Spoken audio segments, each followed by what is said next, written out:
Hey everybody, hope you're doing well. Over the years, I've had many people ask me what the Jehovah's Witnesses believe. So I thought I would put together a very brief overview of the history, where they began, what they believed, what their doctrines are, and what's going on today. So here goes. The Watchtower magazine was first published in 1879 by the Jehovah's Witness founder, Charles Taze Russell. At the time, it was called Zion's Watchtower and Herald of Christ's Presence. In his book, The Time is at Hand, he claimed that Christ had returned invisibly in 1874 and concluded that the world would end in 1914. After his death in 1916, Judge Rutherford took control of the organization, and in his book, Millions Now Living Will Never Die, he concluded or claimed that Abraham, Isaac, and Jacob and other prophets would return to the earth and live in one of the Jehovah's Witnesses properties that they had purchased called Beth Serene.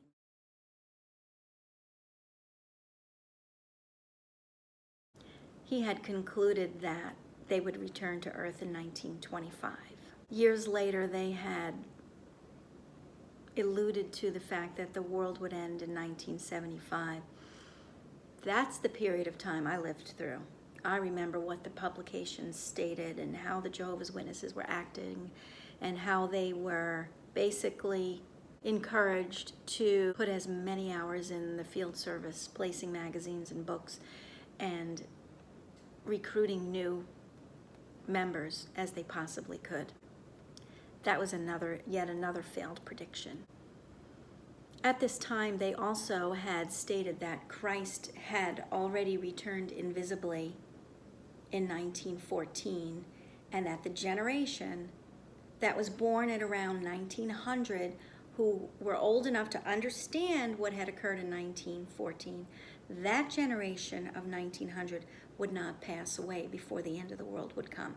Well, given that this is 2019, those people are more than 100 years old, 119 years old. In fact, so the organization had to come up with the overlapping generations model, which is a very complicated explanation and is mysteriously similar to that of the United States Social Security's office's overlapping generations model, which can be very easily Googled. So what do the Jehovah's Witnesses believe? Well, they believe that God is one God, there is no Trinity, and that Jesus was a good teacher. He was just a prophet. They do not believe that Jesus and God are one, and they believe that Jesus was at one time Michael the Archangel.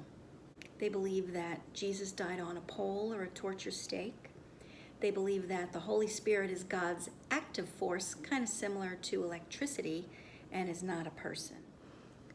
The Watchtower Society divides its members into two classes. 144,000 members, anointed members, will go to heaven and reign with Christ. And the remaining faithful Jehovah's Witnesses who have endured to the end or died faithfully in good standing will live forever on a paradise earth after they clean up the earth. I always wondered about Chernobyl and nuclear waste and all of that, but I'm sure they have that all figured out. The Watchtower Society rejects the idea of eternal punishment in hell, and only baptized Jehovah's Witnesses in good standing, as I had stated earlier, will survive Armageddon.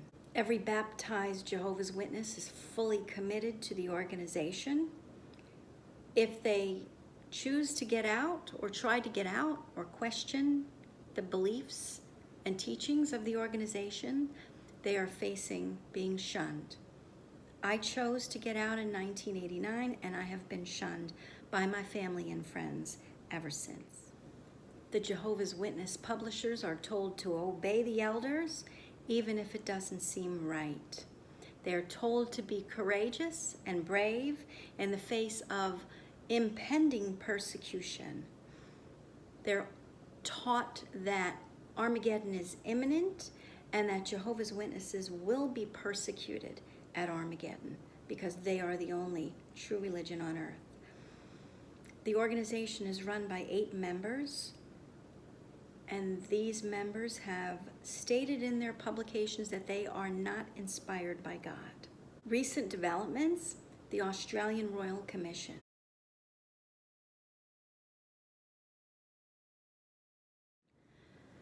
In December of 2017, the Australian Royal Commission found over the course of 6 decades that more than 1,000 members of the Jehovah's Witness organization were accused of sexually abusing, molesting children. Victims were ordered to keep quiet, and none of the alleged perpetrators were reported to the police. The Jehovah's Witness organization was imposed a fine of $4,000 per day to turn over more than 1,000 admitted files that they had kept in a Microsoft SharePoint file of these secret files of these sexual predators. If this was not enough, they also lost numerous court cases over the sexual molestation of children by their elders and or congregation members.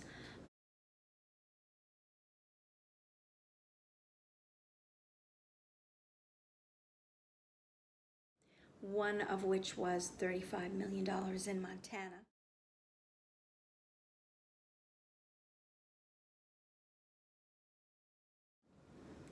Class action lawsuit in Canada.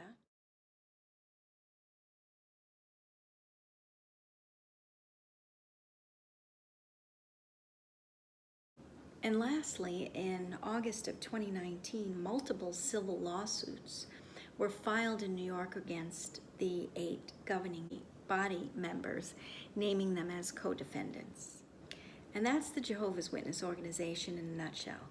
I was a Jehovah's Witness for 23 years, and getting out cost me my family and friends. It cost me my belief system, my worldview.